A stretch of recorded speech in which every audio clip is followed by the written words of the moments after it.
presentamos Trocha Abierta.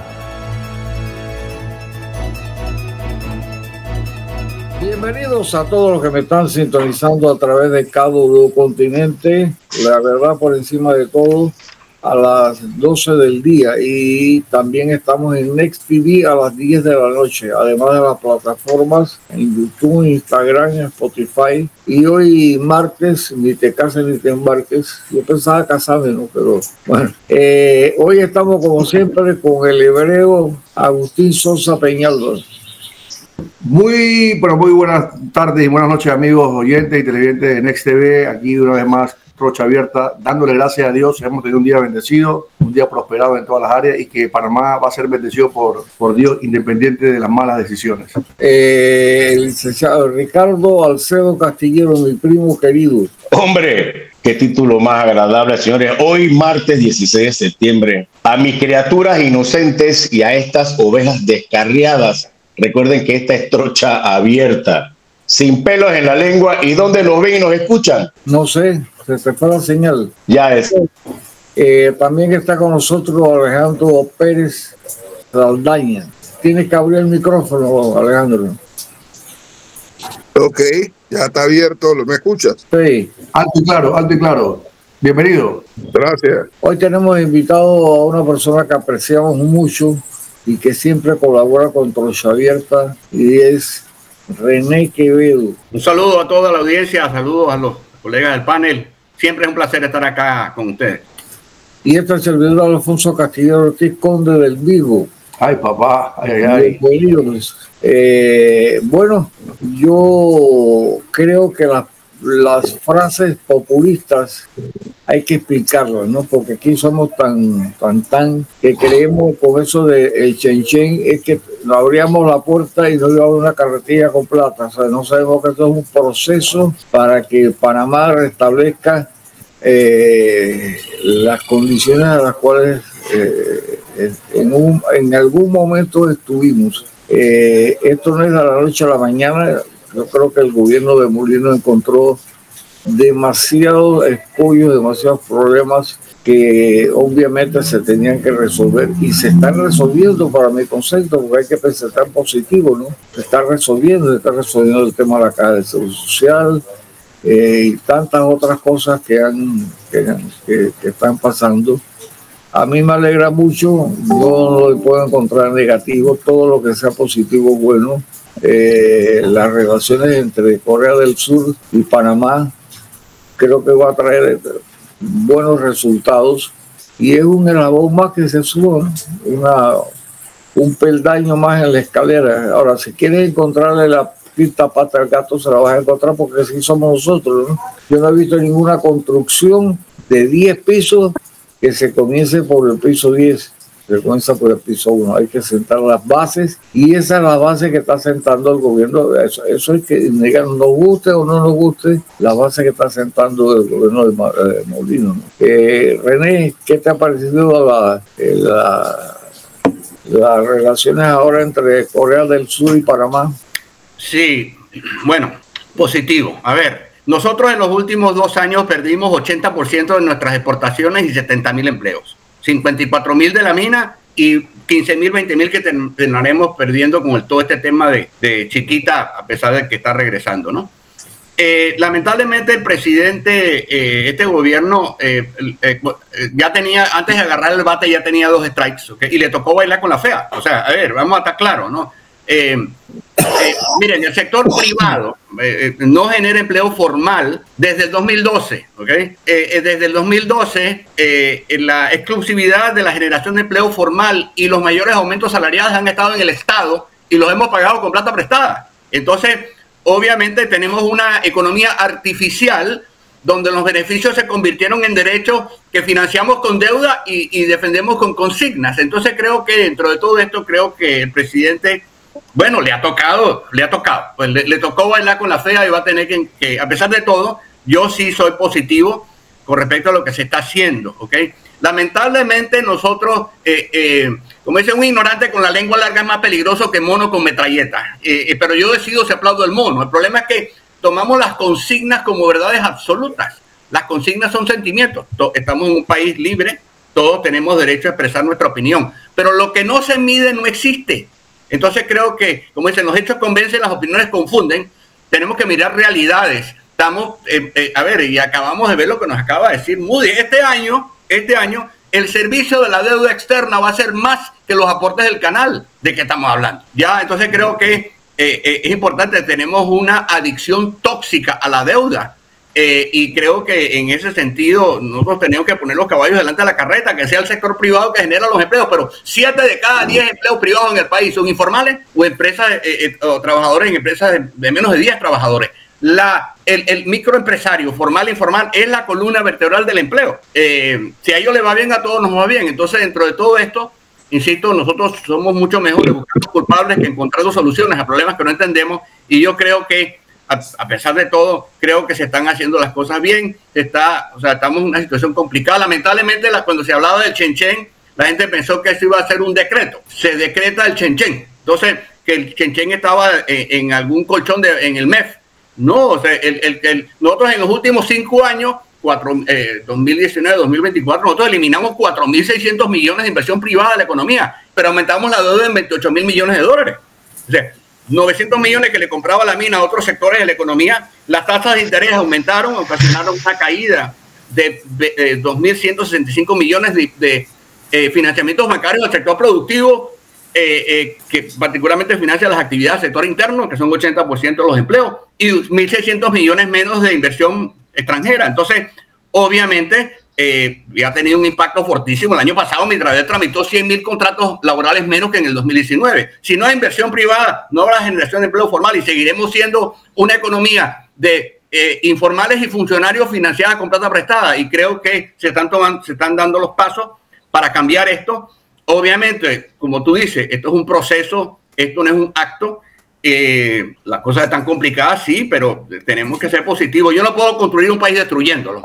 Y creo que dentro de todo esto, creo que se están sentando las bases para crear confianza. El haber salido de las listas grises, negras. Tremendo. A ver, siendo frío, o sea, la salida y el presidente Mulino fue bastante enfático en esto.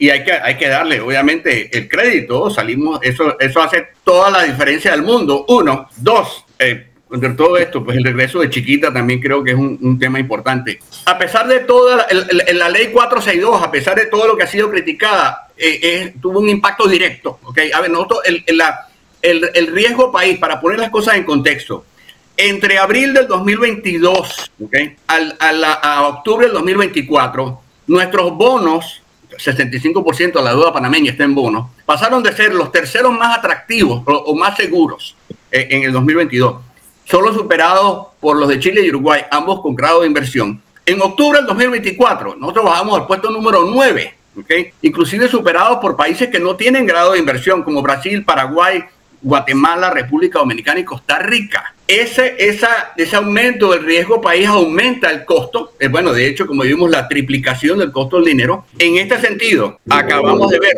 una disminución del riesgo país debido a, 1, la aprobación de la ley 462, 2, el presupuesto que se presentó, y 3, el inicio de las conversaciones del gobierno con la mina. ¿Okay?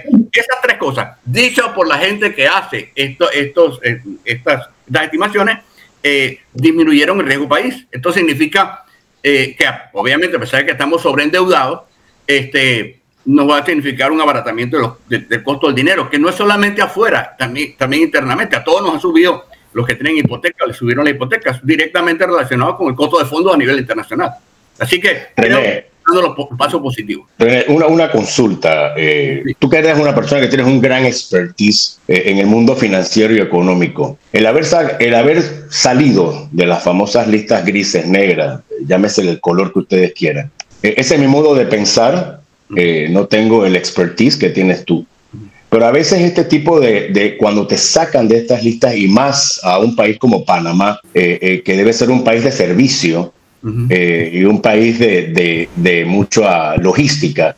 A mí me da la impresión que a veces este tipo, cuando te sacan de estas listas, es una manera muy psicodélica de presionarte para que tú termines pidiendo a los fondos internacionales financieros más plata para que te endeudes un poquito más y ellos sentirse un poco más cómodos. Ok, yo te voy a sacar de las listas grises o lo que sea, pero a la vez también quiero que pidas estos préstamos a estas entidades financieras. O sea, que lo amarra de un lado soltándote la soga por el otro. No sé tú que más o menos puedas tener conocimiento de esto. Mira, esa lista es como la APC. ¿Okay? La APC no te dice no le prestes a Ricardo. No te lo dice, ¿ok? Si no significa, dice, bueno, le puedes prestar, ojo, pero este es un sujeto más riesgoso, ¿ok?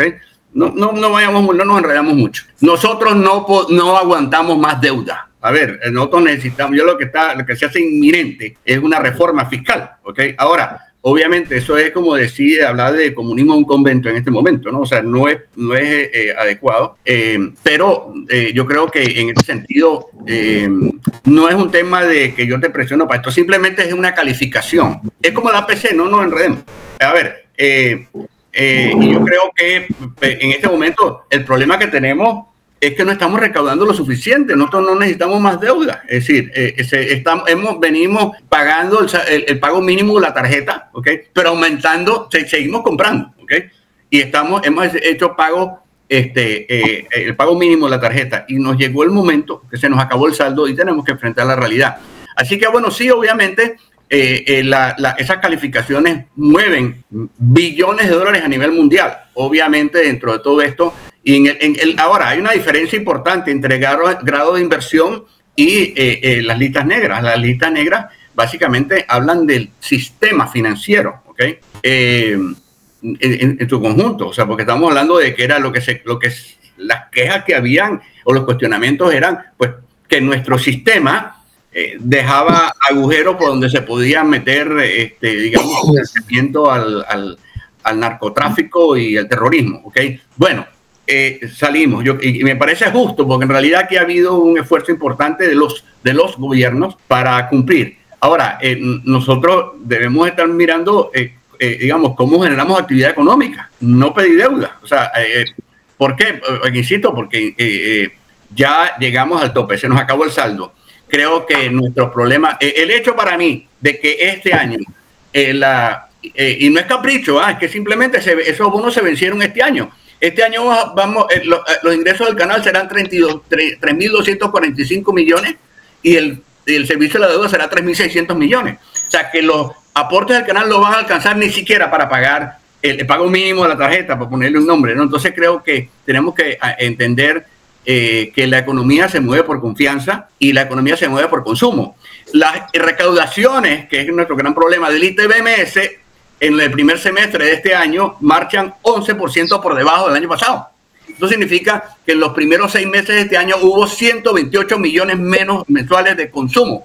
La base de la economía es el consumo, la demanda. Si no hay demanda, no hay venta. Si no hay venta, no hay empleo. Entonces creo que, pero lamentablemente nosotros estamos más preocupados de buscar culpables que de encontrar soluciones a un problema que no entendemos. Entonces creo que, remitiéndome a la pregunta inicial, creo que se están tomando las acciones que se deben. Esto es un proceso, pero tenemos que entender de que estamos sobreendeudados. Como digo yo, no estamos viviendo de lo que ganamos, sino de lo que le cargamos a la tarjeta de crédito. El año pasado tuvimos el nivel de déficit fiscal más alto de la historia, el nivel de endeudamiento más alto de la historia y el nivel de informalidad laboral más alto en los últimos 20 años. O sea, obviamente todo hace clic.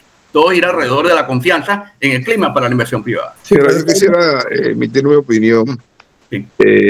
Yo fui parte de la confección del programa de gobierno del candidato de mi partido Realizando Metas, ¿ok? Y realmente había una serie de parámetros que iban a señalar el camino hacia donde íbamos a ir económicamente. Sin embargo, a partir del 1 de julio del año pasado, yo no he visto con claridad hacia dónde apunta la política económica del actual gobierno. No he visto con claridad de que haya una política económica para crecer y enfrentar todos estos problemas. Yo entiendo, por ejemplo, de que de las listas grises salimos, de las dos más importantes salimos de una y todavía estamos en otra, que no hemos salido. Sí, el presidente ha hecho un esfuerzo en buscar inversión afuera, Brasil, Japón. Sin embargo, yo creo que ese rol le corresponde al ministro de Economía y Finanzas. En realidad él se ha puesto a organizar la deuda, a buscar fondos para pagarla, pero yo no veo una política económica que resuelva los problemas del país y que genere riqueza, por supuesto, que genere trabajo. Entonces, yo no veo una política económica definida. ¿Hacia dónde vamos? ¿Qué vamos a hacer? ¿Qué vamos a hacer con la reducción de la deuda? Yo no soy partidario de hacer reformas fiscales porque todo el mundo piensa que hay que hacer reformas fiscales en el tema muy puntual del impuesto de transferencia del valor, el IVA, que nosotros le llamamos aquí el 7%. No estoy de acuerdo porque definitivamente en otros países, yo acabo de venir de Uruguay y es 22% el consumo. Brasil está por allá arriba, Brasil acaba de subir el IVA muy alto. Pero en Panamá nosotros no tenemos una economía pujante ahora mismo y grabar a los empresarios, sobre todo los medianos y pequeños, un aumento del ITBMS, para mí no es prudente, a menos que queramos quebrar empresas, porque ya hubo con la aprobación de la ley 462 un aumento del 3% en la tasa patronal, que es significativa. Entonces yo siento que realmente estamos resolviendo problemas, es verdad. Creo que el presidente ha tomado una buena iniciativa de buscar inversión, pero yo no veo hacia dónde vamos. O sea, ¿cuál es la política económica de este gobierno? No sé hacia dónde vamos. Porque si se trata nada más de ir apagando fuegos, ¿me explico? Entonces nosotros tenemos un problema. La recaudación en nuestro país de los impuestos siempre ha sido deficiente. El mejor recaudador de impuestos en nuestro país fue Cucalón y terminó preso. Y terminó preso, en mi opinión, porque tocó callos. Se granjeó enemigos de mucho peso económico y ahí está, le metieron 12 años. Entonces, aquí hay un problema que aquí la gente, hay empresarios que no quieren pagar impuestos. Y no un impuesto abultado, el impuesto que le corresponde. Ahí está el código fiscal que dice cuánto te corresponde en base a qué ingreso. Entonces nosotros necesitamos definir hacia dónde vamos económicamente. Y ahora en este momento, doctor Quevedo, en este momento realmente yo no sé dónde vamos. O sea, estamos saliendo del problema, es verdad. Pero ¿a dónde vamos? Entonces, si nosotros no tenemos un rumbo, el Kenchen nunca va a venir. Aquí no hay... Mira, en estos días la ministra de Trabajo salió con un plan genial de que iba a haber trabajo para la juventud y que le iban a pagar $462 al mes a esa juventud.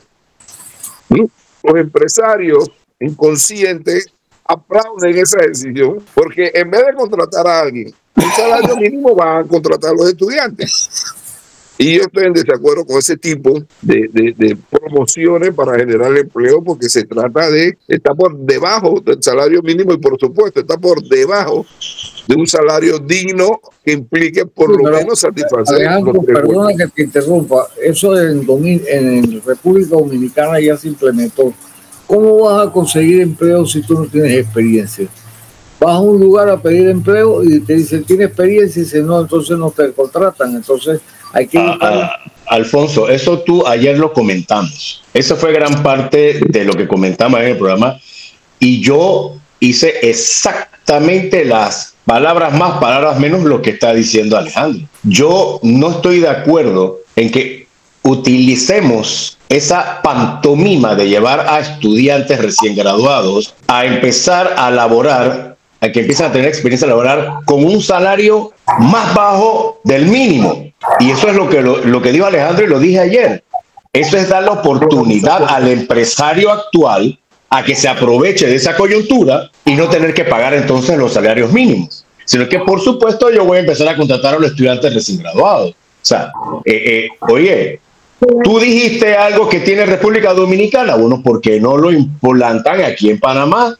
El excedente, que el gobierno o el Estado se encargue, pero que le dé a ese recién graduado que va a iniciar su vida laboral de verdad ganas de ir a trabajar y a laborar. No que los empresarios se aprovechen de esa coyuntura para no pagar el salario mínimo a los recién graduados. Ricardo, no es que se estén aprovechando, sino que tienen la oportunidad de adquirir una experiencia y ellos van a seguir con la gente que tiene experiencia. Si no le prestan seguir abajo.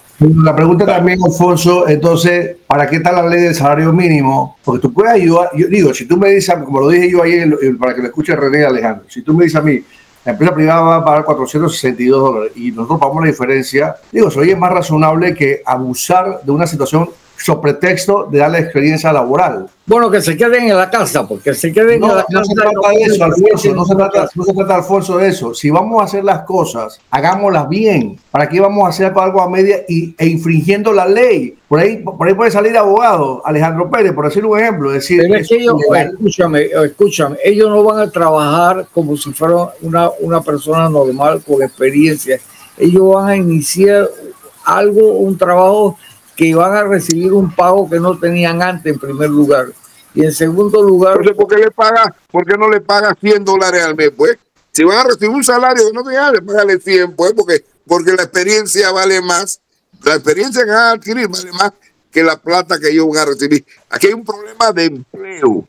¿Qué significa un problema de empleo? Que no hay ingresos en las familias panameñas. Pero tú tampoco puedes generar un programa de hambre, porque saca la suma, dale los descuentos de los $450 y saca la suma diario cuánto es. Eso no alcanza, la gente se gasta $3, $4, $5. Bueno, déjalos en la casa, pues sencillamente que no. Paga el salario mínimo. Paga el salario mínimo. Eso fue lo que le dije yo a Alfonso. Si paga el salario mínimo, aplaudimos al 100%. Mira, transporte, comida, que tienen que comprar comprar o llevar de su casa. Eso tiene un costo. Bueno, por eso te estoy diciendo, déjalos en la casa. Ya. No se trata de eso, Alfonso. Tú tienes que también razonar positivamente. Tú eres un hombre inteligente. Tú tienes que entender que si vamos a hacer algo positivo, que tú quieres que aplaudamos a Molino, vamos a aplaudirlo, pero aplaudirlo bien. ¿Cómo vamos a aplaudir algo con un abuso sobre la dignidad de una persona? Violando la ley. Violando la ley, porque por eso que dije antes, si llega un abogado como Alejandro Pérez, vete a la corte de eso, y la corte va a fallar. Eso es ilegal. Mira, y hay una cosa todavía más grave. Ayer o anteayer lo leí. Yo estaba fuera del país. Ayer, de que la comisión de salario mínimo no se va a reunir. Eso es peor todavía. ¿Por qué? Porque en los últimos 10 años, cuando dije Martinelli, en 2009, siempre se reunió esa comisión de salario mínimo. Siempre. Y siempre se aumentó el salario mínimo. Nosotros logramos en materia de salario mínimo tremendos beneficios. ¿Me explico? Entonces, nosotros vamos a volver al pasado. Entonces, olvidemos de los carros, olvidemos de los aviones. No solamente eso, sino andemos en taparrabos. Eso es lo que me están diciendo. Por decir que van a resolver un problema. No, hombre. Alejandro, no solamente eso. Ayer el Cristiano me dijo que Chiquita paga $154 por hectárea de banano, 1. Y 2, quieren invertir más de $7 millones en un edificio viejo que era el número 1 donde vivía el metro del canal. 7 millones de dólares. Entonces, ¿por qué no agarra esos 7 millones y lo invierte en los pelados? Y lo va a invertir en un edificio, ¿para qué? Porque ni siquiera... ¿Tú crees que es positiva la medida o tú piensas que no es positiva? ¿Qué cosa? René. A ver, perdonen, yo estoy directamente involucrado en el tema y he estado involucrado con temas de empleo juvenil toda la vida. Miren, estos jóvenes no se les puede pagar salario mínimo porque no tienen las competencias mínimas. Son pasantías pagadas. Vamos a estar claros. ¿Okay? No es empleo. ¿Okay? Miren, el año pasado Mitradel tramitó 100,000 contratos laborales menos que en el 2019. El año pasado hubo una feria de empleo donde hubo 3,000 vacantes y se presentaron más de 100,000 solicitantes. No hay empleo. En los últimos 5 años, 10,542 jóvenes perdieron su trabajo. Data dura. Y se graduaron, mire, data dura. Solamente uno de cada 3 profesionales que se gradúan en nuestras universidades encuentra empleo desde el 2012. ¿Ok? Entonces, y 65% de los empleadores dicen que no consigue gente. ¿Ok? Porque tenemos una sobreoferta. Entonces, creo que en ese sentido, el problema es que a veces se venden estas cosas como cosas que no son. Nuestro sistema educativo está divorciado de la realidad laboral del país y no está generando las competencias por las cuales el sector productivo está dispuesto a pagar. No olvidemos, insisto, 7 de cada 10 empleos en el país son informales y empleados en empresas de menos de 10 trabajadores. El microempresario es la columna vertebral del empleo. A estos jóvenes no se les puede pagar salario mínimo porque no tienen las competencias mínimas. Pero esa es la ley. Señor Quevedo, esa es la ley. ¿Qué vas a hacer con la ley? Si entonces limpiémonos con la Constitución también. No, eso es pasantía. Eso es capacitación, eso es entrenamiento. Pasantía, no es empleo. ¿Usted sabe cómo funciona este programa? ¿Usted sabe cómo funciona un programa? Sí, que le paguen $462 al mes por 4 horas al día. Así se funciona. Lo conozco perfectamente. Lo conozco perfectamente. Estoy hablando de, si hay algo que lo que yo sé es de empleo.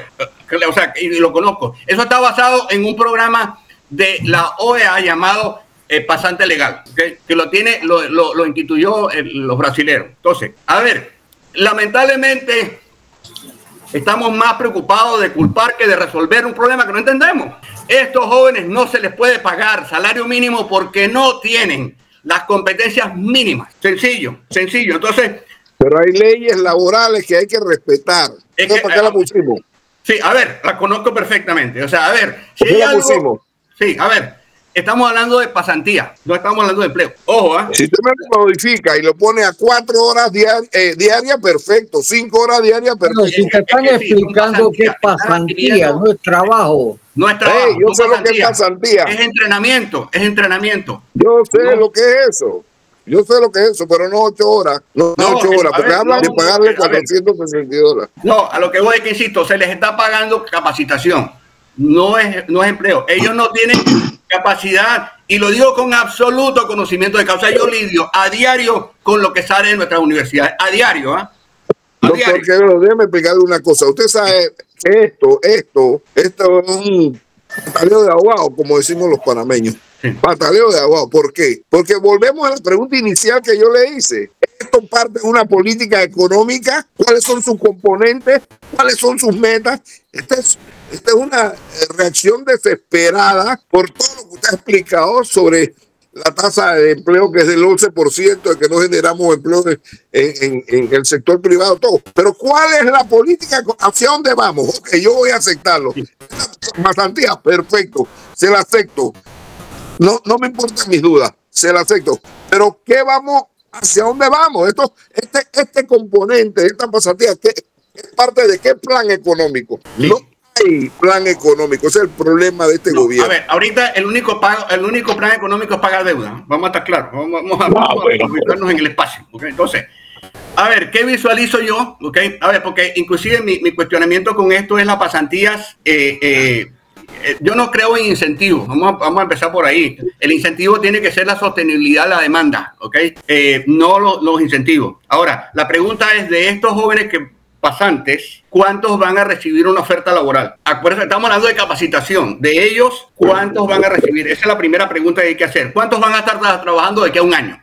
Porque este es un programa temporal. Ahora bien, creo que en este momento, si me preguntan a mí, no soy parte del gobierno ni de la política económica. ¿Qué va a pasar? Lo que yo visualizo, mi estimación en base a lo que estoy viendo, ¿ok? Nuestra economía no está generando empleo formal privado, insisto, porque, a ver, en los últimos, desde el 2012 al 2024, los sectores que generan el 80% de los empleos en el país, el sector interno, generaron 100% de empleo informal. ¿Por qué? Porque no hay confianza de que invertir en Panamá es buen negocio. No le busquemos más a la vuelta. Sencillito, ¿ok? Entonces, a finales de año, esto seguirá así, moderado. El año que viene va a haber algo de recuperación. Sí visualizo a poco más largo plazo, 2027, una recuperación del crecimiento y del empleo, porque el problema es que nuestra economía crece mucho, pero solo genera informales y funcionarios con plata prestada. Entonces, pero esto va a ser un proceso. Entonces, dentro de todo esto, sí es verdad, no hay conocimiento, no se vislumbra una claridad con respecto hacia dónde vamos, ¿ok? Nosotros tenemos que resolver el tema de la mina, por ejemplo, ¿ok? Es un tema que tiene que... El futuro de la inversión privada en Panamá pasa por Donoso. Acabamos de ver que el cierre de la mina ocasionó 54.107 empleos formales perdidos en 14 meses, ¿ok? La mayor masacre laboral después de la pandemia. Entonces, es un tema que hay que resolver. 2, el tema de Río Indio, que es otro tema, ¿ok? Que tenemos que hablar. Y de ahí todo lo demás. Entonces, si esos temas no se abordan, el problema es que estamos en este momento en una situación, estamos sobreendeudados, estamos la única política en este momento para mí, la que visualizo, es cómo pagamos la deuda. De hecho, estamos viendo los recortes que le han hecho a todas las entidades, particularmente a las de educación, porque tenemos, insisto, los aportes del canal no van a alcanzar ni siquiera para pagar el servicio de la deuda. Entonces creo que René, una pregunta, René. Estoy escuchándolo, su planteamiento, que el crecimiento que se puede haber en el 27. ¿El gobierno actual no se va a endeudar en los próximos años o sí se va a seguir endeudando? Porque entonces hay una contradicción económica, porque al final de cuentas vamos a quedar peor que lo que estamos hoy. ¿Por qué razón? Es que no hay opción. A ver, no hay opción. ¿Cuál es la opción? Sí, la reforma fiscal, ¿ok? Pero lo que le digo, René, sí, estamos de acuerdo, pero ¿qué pasa? ¿Qué medidas económicas está haciendo el gobierno para poder subsanar eso? Dala tú eres candidato a presidente. Acabo de decir que a Chiquita le arrienda a 154 dólares la hectárea. ¿Quién no hace un negocio en un país como este así? Acabo de decir que van a gastar, no invertir, 7.5 millones de dólares en la reconstrucción del edificio número 1 del canal. Esos 7 millones de dólares. Oye, tú tienes que dar el paso. Lo que pasa es que tú tienes que entender una cosa, Alfonso. Tú tienes que dar el paso de una recuperación económica y no una cosa. A ver, sí, definitivamente. Mire, en los últimos 5 años nosotros aumentamos 28 mil millones de dólares la deuda, ¿ok? Y de cada 5 empleos, 3 fueron informales y los otros 2 fueron funcionarios, ¿ok? Vamos a empezar por ahí. En los últimos 5 años perdimos 44 mil empleos asalariados del sector privado, pero agregamos 19 mil funcionarios y 28 mil informales. ¿Okay? Entonces, hay que reducir el tamaño del Estado. Hemos estado endeudándonos para pagar, sostener este Estado o este aparataje estatal sobredimensionado y parasitario que solo es factible por nuestra adicción tóxica a la deuda. Entonces, todo eso ayuda definitivamente, pero el gran problema que tenemos es que el sector privado no genera empleo desde el 2012. Ese es nuestro problema. ¿Estás de acuerdo con que las minas se abran? Totalmente, absolutamente. ¿Okay? Es más, yo dije porque yo fui a la asamblea, a ver, no soy abogado, no puedo hablar de las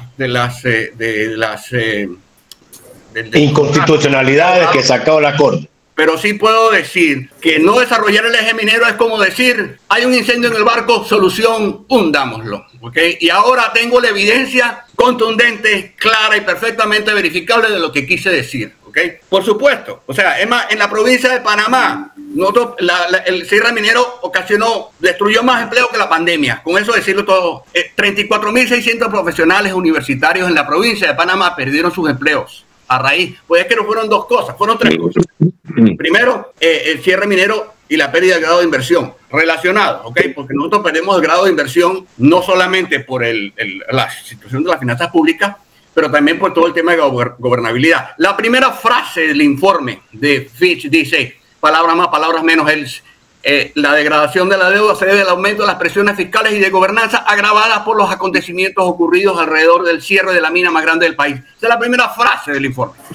Cierra el primer párrafo diciendo, el cierre de la mina de Minera Panamá agrava las presiones fiscales y pone en evidencia los enormes desafíos de gobernabilidad que enfrenta el país. Entonces, y aquí estamos. Ahora, la Corte no ha dicho que la mina no se abra, la Corte ha dicho que el contrato. Sí. Ahora, eso va a ser un proceso. No soy abogado, no sé cuál va a ser la figura, no tengo idea. ¿Okay? Pero nadie se sale de un negocio cuando el precio está aumentando. Vamos a empezar por ahí. Ahora, insisto, yo no soy eso, pero sí, definitivamente necesitamos construir confianza. Los inversionistas no están viniendo, se están yendo. ¿Okay? Entonces, y lo acabamos de ver. El año pasado tuvimos 37% menos flujo de inversión extranjera que en el 2019. Y este año vamos 51% por debajo del año pasado. Entonces, y nuestro sector interno es muy pequeño. No somos un país de 4,5 millones. ¿Okay? René, no generan interés en invertir. René, una de las fases fundamentales no solamente fue que el contrato era ilegal, porque realmente era ilegal, pero uno de los puntos muy marcados por la Corte fue la contaminación del ambiente y el daño que va a tener el país en salud pública con relación a eso a cielo abierto. Es evidente, y eso no se puede obviar, que es evidente que los gobiernos desde el 97, Toro Bayares, a la fecha, y el que más hambre tuvo para tratar de poner esa mina funcional fue Nito Cortizo y su combo, porque él fue el que más hambre tenía para abrir esa mina. Sin embargo, no hay una claridad evidente de parte del Estado panameño, porque yo he dicho aquí en el programa y lo reitero, ¿por qué no abren el 10% de los accionistas? ¿Por qué no lo abren? Ahí te vas a dar cuenta que el interés, más allá de lo que yo pueda recibir beneficio hacia una nación, es para mi propio beneficio, y es por eso que yo digo que el señor presidente está actuando mal, porque él está tratando, siendo abogado, y yo lo dije aquí como un ejemplo retórico, dije, entre el artículo 1 y artículo 2, simbólicamente hablando, él quiere ver cómo se mete en el medio, violentando cosas que no puede violentar y no debe violentar, y él las quiere violentar, y está buscando las artimañas, eso se llama artimañas, para que no pase por la asamblea. Bueno, ¿Qué me estás diciendo a mí? Que a ti no te importa absolutamente más nada, que son tus propios intereses y un grupo de inversionistas locales que son el 10% de las acciones que no quieres aperturar. ¿Por qué? Porque tú estás visualizando. No me importa el daño ecológico, porque yo mañana me voy a morir. Sí, pero mañana con mi nieto y mi nieto, a mí no me importa ni con ellos. Entonces, lo que yo quiero llevarte es de que si tú quieres dar buen paso de la mina, abre licitación pública. ¿Por qué se la baja directo? A ver, con respecto al daño ambiental, muéstrame la data. Eso estuvo operando 4 años. Debe haber pruebas contundentes de contaminación del agua, de los ríos contundentes. Después vemos si vale 54,000 empleos. Después vemos. Muéstrame la data. Todo lo que yo he visto es un tapiz subiendo un arenal. A ver, muéstrame la data. Lo que no se mide no existe. Sencillo, muéstrame la data. Usaron para el contrato actual, usaron un cuestión de análisis ambiental de las hace años, más de 20 años. Perdona, pero ¿dónde están las pruebas de la contaminación? Entonces, digámosle a la Corte que se equivocó, que ese paso fue político, entonces. No, perdone, pero independientemente de esto, lo que no se mide no existe. No hay pruebas contundentes y estadísticas de la contaminación ambiental. Sencillo, 4 años operando. ¿Qué fue lo que no pasó en 4 años que va a pasar en 20? Sencillo. Lo que no se mide no existe. Entonces quiere decir que falseó la Corte al decir... No, o sea, a ver, no podemos decir que todo el mundo que no diga mi verdad. René, el tema es que la ambición que están tratando de hacer esto sin mayores estudios factibles en cuanto al ambiente, lo han obviado porque el interés económico prevalece por encima de lo que puede ser el ambiente. Perdóname, yo soy un hombre de números. Dame un estudio tú que diga, que certifique que no hay contaminación. ¿Tú lo tienes? Lo tiene, sí, y están públicos, lo tiene mi ambiente, lo puedes accesar tú directamente. Yo voy a buscarlo porque yo no he visto eso. Por favor, búscalo, eso es público. Eso es como decirme a mí, como la ministra de Trabajo dijo, que ella apoya a los trabajadores, pero se fue en contra de un sindicato. Entonces, si tú tienes el poder, tú tienes el poder de amañar decisiones y amañar situaciones. Pero no me hablando si no tiene... Yo sí tengo una estadística. Yo sí te hablo con absoluto conocimiento de causa en cuanto a estadística. Las pruebas, esa información es pública, está en mi ambiente. Sí te lo digo con absoluto conocimiento de causa, y yo soy un hombre de números, yo soy ingeniero. Te puedo decir absolutamente, ¿ok? Que tu planteamiento de la conspiración no es cierto desde el punto de vista ambiental. ¿Que hay daño ambiental? Sí, ¿ok? Pero de que es perfectamente manejable dentro del plan de manejo ambiental que debes leer, ¿ok? Si no lo has leído, por favor, ¿ok? Y lee las... A ver, si nosotros nos podemos cuestionar toda la estadística o todas las fuentes que no coinciden con mi creencia, estamos jodidos, ¿ok? Entonces no creemos en el INEC, que se perdieron 54,000 empleos por el cierre minero, ¿ok? Y tampoco vamos a crear en mi ambiente. Entonces, insisto, los hechos convencen, las opiniones confunden. Tenemos que mirar data. Lo que no se mide no existe. Estoy absolutamente consciente de que hay sí un impacto ambiental, pero todo eso se mide. Yo quiero hacer una pregunta. Ingeniero que veo. No sabía que era ingeniero. Usted una vez yo soy ingeniero. Pero soy ingeniero. Pero bueno, yo quiero hacer una pregunta. Los 54,000 empleos que se perdieron, ¿qué incidencia tuvieron con la tasa de desempleo actual del 11%? Bueno, fueron los causantes de la tasa de desempleo. No, sí, está bien, pero ¿qué porcentaje de 54,000? ¿Cuánto es la empleomanía? Antes del cierre de la mina, ¿cuánto era la empleomanía, si tiene la cifra, en Panamá? Sí, nosotros subimos de 7.4 a 9.5, ¿okay? 2.1%, ¿okay? O sea, se debe estrictamente al cierre minero y la pérdida del grado de inversión. No olvidemos, ojo, no olvidemos que la pérdida de los empleos directos, hay tres tipos de empleos: los directos, los indirectos y los inducidos. El empleo directo, bueno, yo trabajo en la mina y me pagan. El empleo indirecto, yo soy proveedor de la mina y me pagan. Pero lo que hace esa gente con lo que gana genera empleo inducido. En la época Martinelli, el 39% de los empleos que se generaron no tuvieron nada que ver con construcción. Fueron comercio y agricultura. ¿Okay? La gente va, compra, invierte, gasta en supermercados, etcétera. Ahí fue donde nos mató el aumento del grado de la pérdida del grado de inversión. ¿Por qué? Y lo voy a explicar bien sencillito. ¿Okay? Se hablaba de que el turismo iba a resolver los problemas. El turismo generó 2.269 empleos formales con un salario de $668 mensuales, 66 menos que el salario promedio en la economía. No somos un país turístico porque no hay inversión. Potencial sin inversión es ilusión. Entonces, con respecto al tema de la mina, ¿okay? Y con respecto al cierre, no olvidemos que el cierre de la mina ocasiona, fue la cerecita en el pastel para la pérdida del grado de inversión. Hubo una escalada en las tasas de interés que ocasiona una contracción de la actividad crediticia. El sector financiero perdió 6.636 empleos formales. La ciudad de Panamá perdió, 104.000 empleos, entre ellos 34.600 profesionales universitarios que perdieron sus trabajos, incluyendo 27% de todos los empleados formales del sector financiero. A esto se le sumó todas las actividades que tenían que ver con crédito. Hubo una caída de 4.400 empleos en el sector inmobiliario, obviamente muy amarrado al tema crédito. Eso es 6 veces más que lo que perdieron en pandemia. Hubo una caída de 4.000 empleos en el sector de actividades de apoyo administrativo, 60% más que en la pandemia. Se perdieron 3.500 empleos en el área de tecnología en la ciudad de Panamá. Insisto, todo relacionado con el efecto del impacto del empleo inducido.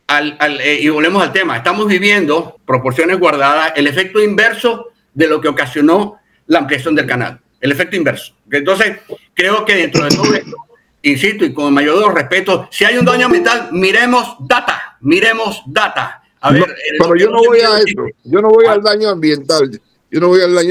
A mí me preocupa el empleo. Sí. Y todo esto que usted acaba de describir es muy preocupante. 104.000 empleos. En la ciudad de Panamá. En la ciudad de Panamá es preocupante. Para mí, lo más importante es resolver el problema del empleo. Por ejemplo, a la sede de mi partido llegan todos los días gente que no tengo para medicina, no tengo para comida, no tengo nada.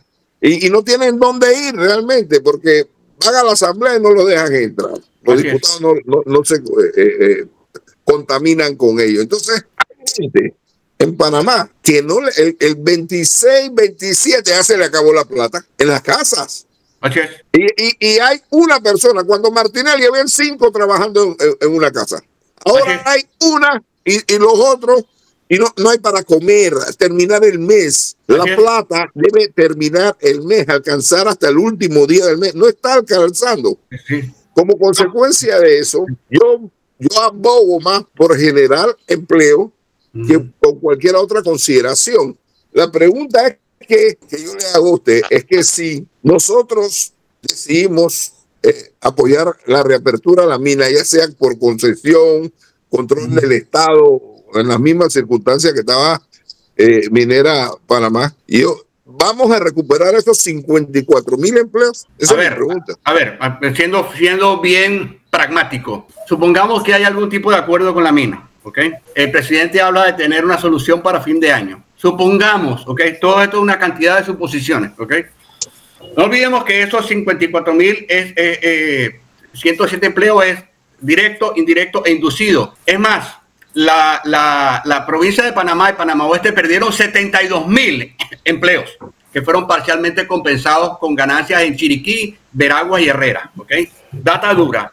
Ahora, ¿qué pasa si nos ponemos de acuerdo? ¿Qué va a ocurrir primero? Lo primero que se va a activar son los empleos directos e indirectos. En el 2000, supongamos, asumiendo que esto comienza a operar en el primer trimestre, estamos hablando de una recuperación de probablemente 15.000, 20.000 empleos en el 2026, ¿okay?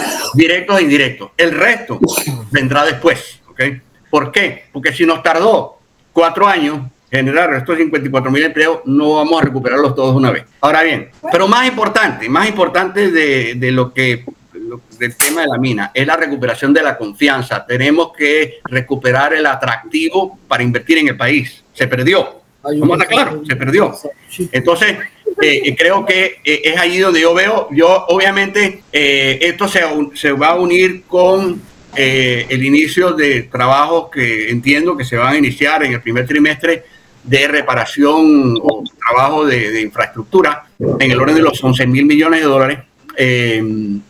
Las dos cosas pues van a ayudar. Veo una recuperación gradual del empleo el año que viene. Sí veo, digamos, una tendencia más bien hacia finales de año, cuando todas estas cosas empiecen, y particularmente, por ejemplo, todas las obras del gobierno, el tema del tren. El tren a Chiriquí es estudio, diseño y construcción. Esto va a llevar un proceso. El gasoducto, estudio, diseño y construcción.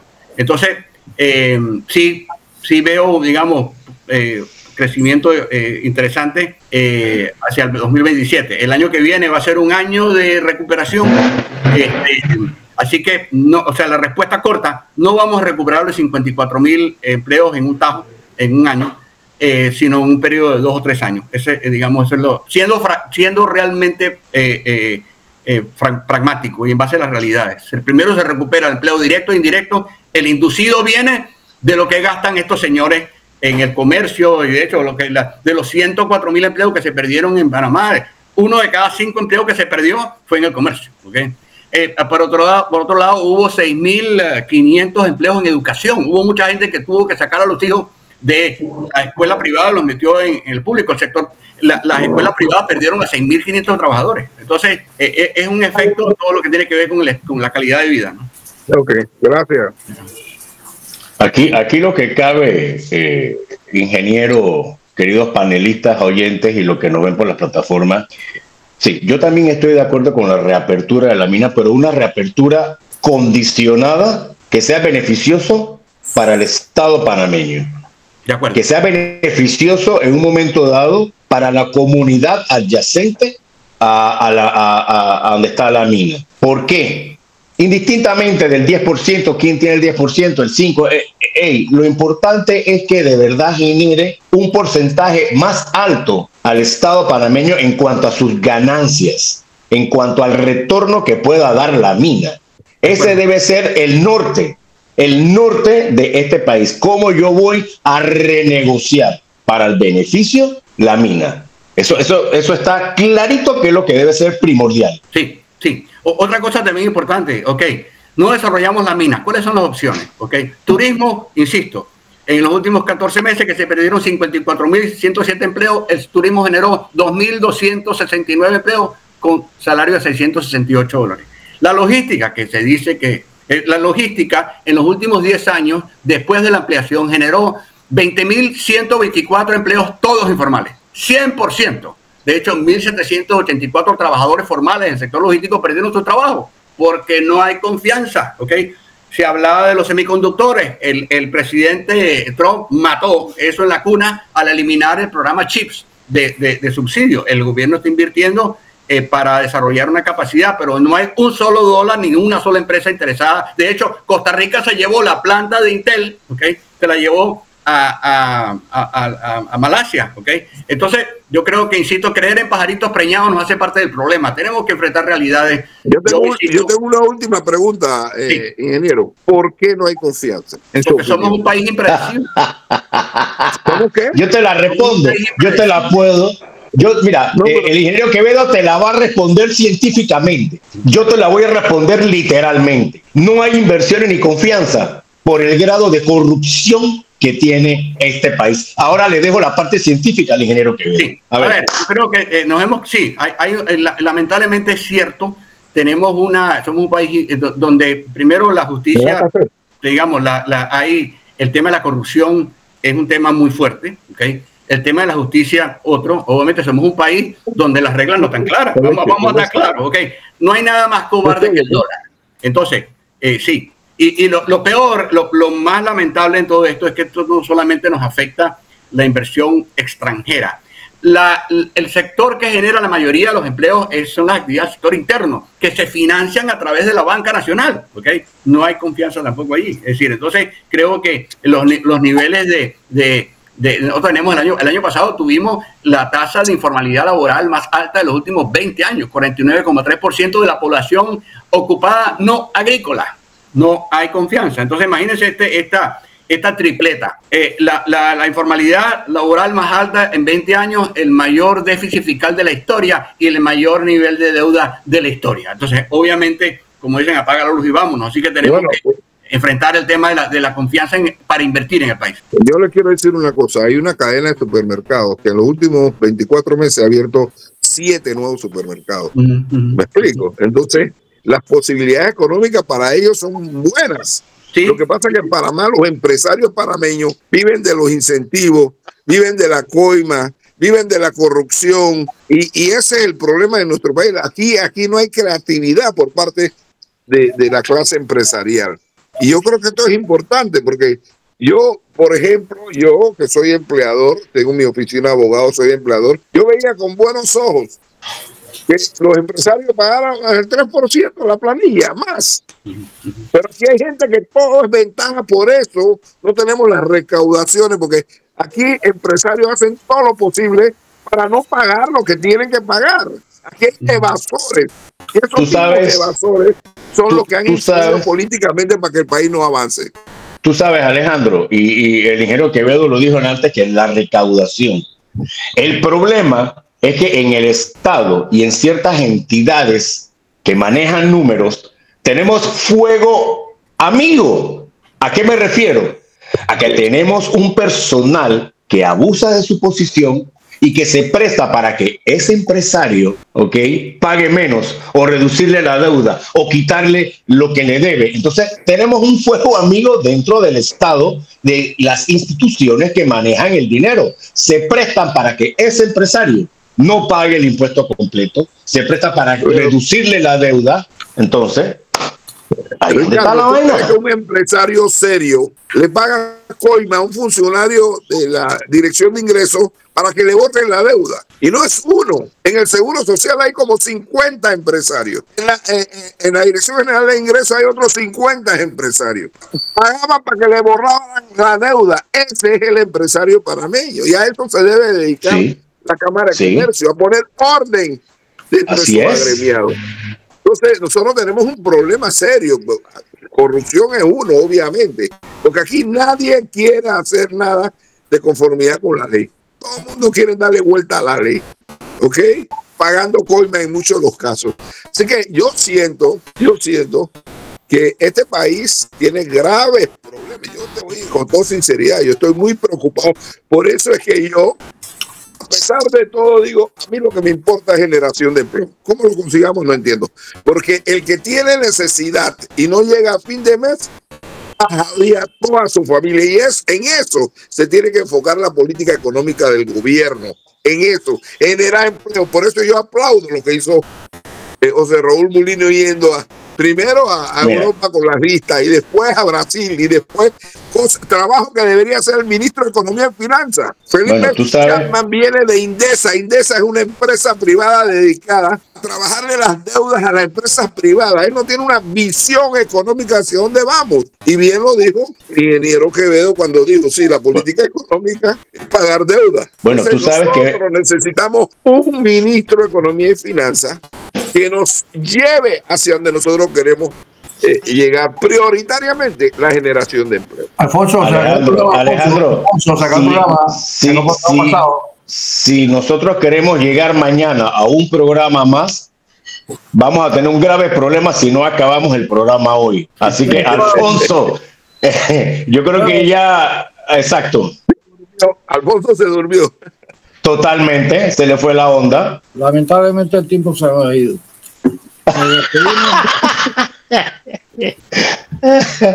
Señores, feliz martes. Cambio y fuera por mi parte. Bueno, chao, hasta luego. Dios bendiga Panamá. Saludos. Adiós. Presentamos Trocha Abierta.